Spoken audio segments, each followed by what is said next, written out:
Summer is back, schools are closed, and Ubisoft has announced its new games for the year again. So what are we in for this time? Well, we've already had our first quadruple A experience. We got Fake Code, and of course there's a brand new Assassin's Creed right around the corner. But wait, there is more. Ubisoft are making an open world Star Wars game. If you haven't already heard, Ubisoft set to release an open world Star Wars game towards the end of next month. Set between episodes 5 and 6, this game looks to satisfy that scoundrel fantasy, which I don't actually think any recent game has really focused on. If you don't know what the scoundrel fantasy means, think of characters like Han Solo or Lando Calrissian. These characters aren't really your heroes or villains, but do what they need to survive. Now, I'm not gonna lie, playing an open world Star Wars game is something I've wanted to do ever since I've known what Star Wars and open world means, and I'm sure it's the same for a lot of others. So I guess the one question on everyone's minds right now is whether this game is actually going to be good.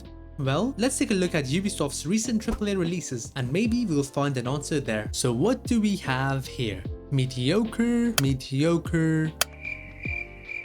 Pretty divided fan base, but some people do like the game, which honestly, probably the best we're gonna get. So, okay, it doesn't look too good so far. Best case, we get something mediocre. Worst, we get a quadruple A experience. So is that it then? Case closed? Well, not quite. If we take a closer look at this right here, we see our first glimpse of hope. It's being developed by Massive Entertainment. If you're a bit confused on what I mean, let me provide a quick explanation. This is Ubisoft. Now, Ubisoft here is something you call a publisher. It's the publisher's job to handle the business side of bringing a game to the market. This includes funding the development, the marketing, the distribution, the sales, and stuff like that. So they don't actually create the game. So who does create the game, you may ask? Well, that's the job for the developers. Ubisoft owns multiple development studios. For example, the people behind Assassin's Creed Mirage, Ubisoft Bordeaux, the people behind Skull and Bones, all these studios right here. And so similarly, the people behind Star Wars Outlaws, Massive Entertainment.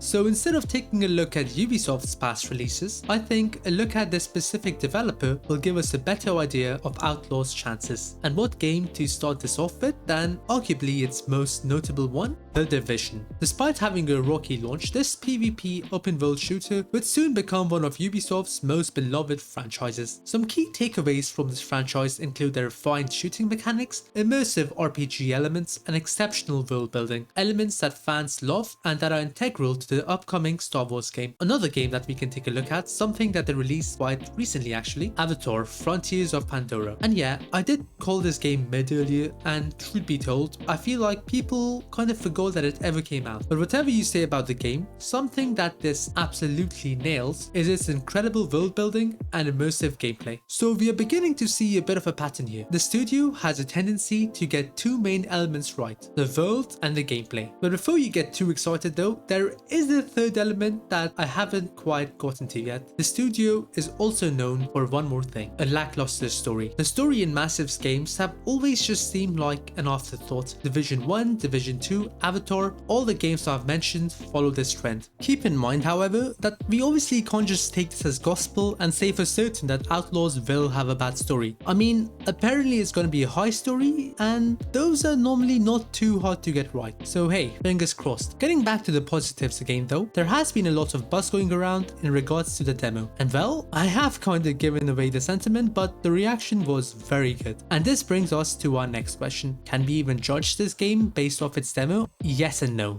You see, with the exception of Skull and Bones, every other game that I've mentioned had positive reactions to their demo. So I guess that they can't really be used to judge if a game will be good. However, with the exception of Skull and Bones again, none of the other games mentioned can actually be called bad. So even though the demo can't really be used to judge whether a game's good, it can be used to determine if a game's going to be bad. With Star Wars Outlaws, at this point at least, it's most certainly looking like it's not going to be. So while I was writing the script, IGN actually released some gameplay footage for the game, which left fans quite unimpressed, specifically with some of the graphics and particle effects. So before you start getting concerned, I should point out that several game reviewers who have played the game actually came out and stated that the video doesn't accurately reflect the game's quality. According to them, them, the game ran and looked much better during their hands-on experience. And since the reviewers played the game on PC, a theory has emerged that the gameplay footage shown by IGN was captured on a console, specifically being the Xbox Series S, so this would explain the somewhat poor graphics and noticeable frame rate issues in the video. Now obviously, if you're thinking of getting the game on console, keep this in mind. To conclude this video, I think that the game has shown a lot of promise with what they've shown so far. The team working on it has proven that they're capable of building immersive worlds, and all the interviews with them make it seem like they are genuine fans of the IP, which is always a good sign. With the demos having received a successful reception as well, I don't think anyone can fault you for being optimistic about the release. Do note, however, that there are still some caveats. The team, although good at world building, have been shown to fall short in the storytelling department. Additionally, given the consensus that Ubisoft's demos generally tend to oversell their games, I would recommend anyone thinking of pre-ordering it against the idea. I think that the game has earned the optimism it's received, but given the track record of the company, I would suggest to do so cautiously.